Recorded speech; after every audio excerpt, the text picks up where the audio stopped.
Causes of the American Revolution by Evan, Allison, Chris Josh, and Haley. Alright, after the French and Indian War, the colonists are angry at the British for waging war on their lands, and the British were angry because the colonists did not fight as well as they liked, and they didn't want to take responsibility for the war. The war created lasting bitter feelings. George Washington. He was a general in the French and Indian War. He lost at the Battle of Fort Duquesne in the Ohio Valley, In the future, he helped lead the Continental Congress and also became the first president of our country. The Proclamation of 1763. It would allow no westward expansion past the Appalachian Mountains. They sent troops to enforce this, and then that caused the colonists to pay taxes to pay for those troops they did not want. It angered the colonists because they could not spread and gain land that they wanted. It was also the end of Britain's salutary neglect. King George III was the king at the time of the American Revolution. He was known as a tyrant king and passed things such as the Proclamation of 1763, which greatly angered the colonists, which led to great resentment. British ruled from 3,000 miles away, so obviously they can know everything about how they govern the colonies. Here's what the proclamation line was. It was an actual line that ran down the Appalachian Mountains, and they were not allowed to pass it.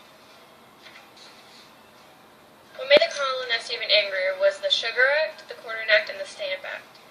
The Sugar Act put a tax on molasses. The Quartering Act forced the colonists to house British soldiers. The Stamp Act was a tax on all paper documents. They had to have a stamp on it. But they were all rescinded eventually, except for the Quartering Act, which would come back to bite them in the butt. In retaliation for the Stamp Act, the Sons of Liberty tarred and feathered stamp collectors. In retrospect, it'd be better if the Britons taxed tar and feathers, because maybe this would have never happened. The Boston Massacre. Colonists rallied in the streets, throwing snowballs and rocks at the soldiers. The soldiers fired and killed 5 colonists. Crispus Attucks was the first to be killed. Ben Franklin spread the word through the circulating letters, which made everyone hate the British even more. In retaliation for the Tea Act, the Sons of Liberty dressed up as Indians and threw East Indian Tea Company tea overboard into the Boston harbor. It was quite a party. The king is angry again. Lexington and Concord were the first battles of the Revolutionary War. Paul Revere was one of the men who rallied through the night to gather men to go fight the British. This is one of the political cartoons from the Revolutionary War. In this picture, you can see the devil flying away over the bag of money. This devil represents the king taking all the colonists' money through all their taxes. Okay, the Olive Branch Petition was adopted by the Second Continental Congress to assert the rights of colonists while still remaining loyal, and King George III ignored it once again.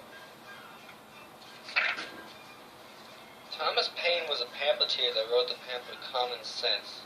It advocated for American independence and changed the minds of many colonists to fight for the Revolution. Right, in response to the Boston Tea Party, King George III passed these laws called the Coercive Acts or the Intolerable Acts. They were actually meant to punish these colonists, so the colonists were extremely ticked off about this one. Commentating violence inherent in the system! Help! Help! I'm being repressed! Bloody peasant! Oh, what a giveaway! Did you hear that? Did you hear that, eh? That's what I'm on about. Do you see him repressing me? You saw it, didn't you? Right, in response to the Intolerable Acts, the Declaration of Rights and Grievances were written by the First Continental Congress, and they sent the declaration to the king, who ignored it.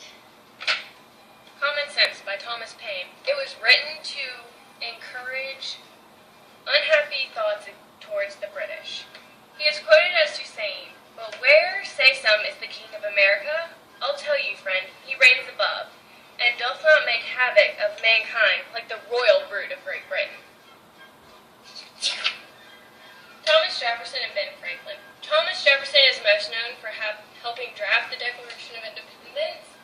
And Ben Franklin was really well known at this time for actually not really being in America, but for trying to solve all of our problems politically in either Great Britain or France. Alrighty, in the Second Continental Congress, delegates inspired by Thomas Paine's ideas drafted this declaration. Thomas Jefferson used John Locke's ideas, he was a famous philosopher in the Enlightenment area, to draft a preliminary declaration which was ratified on July 4th, 1776.